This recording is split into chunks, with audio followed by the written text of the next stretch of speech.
The electric guitar, obviously a musical instrument. But why electric? Because it transforms the vibrations of the strings into electric current. And it's this current that's sent to the amplifier. To produce music, the electric guitar makes electricity. So how does it work? Here is the most important part of an electric guitar, the pickups. They're the ones that transform the strings' vibrations into electricity, so they can be sent to an amplifier for everyone to hear. But to understand it, let's take it apart.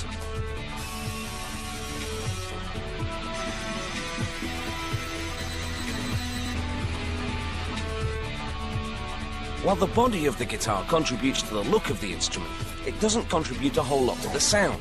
That's because it's solid, unlike an acoustic guitar which is hollow. The neck of the electric guitar is fixed to its solid body with 4 screws. Along the neck are frets. At the far end, the head, where the strings are wrapped around the tuning pegs. The strings are metal for a reason. Their magnetic properties interact with the pickups. And it's this magnetic interaction that creates the electric current that will be amplified to unleash the sound of the instrument. At the body end of the strings is the bridge and a metal lever.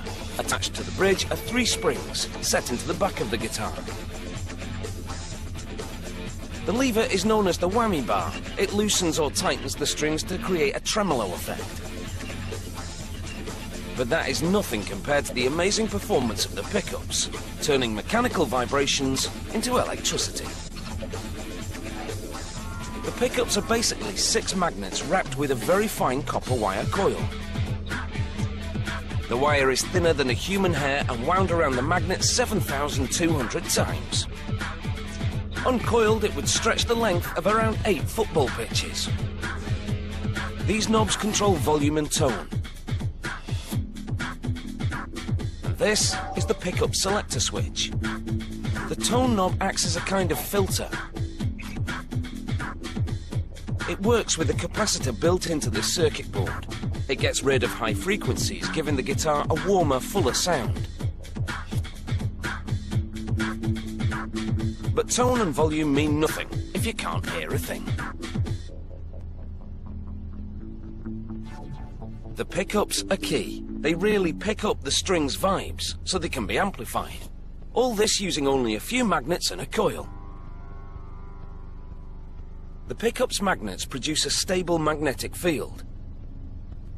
That is until the guitar is strummed and the vibrating metal strings disturb the field, inducing an electric current in the coil.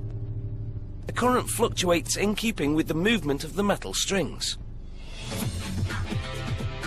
So if you pluck the A string, it vibrates at 440 cycles a second, or 440 hertz, and that will induce an electric current of the same frequency in the pickup.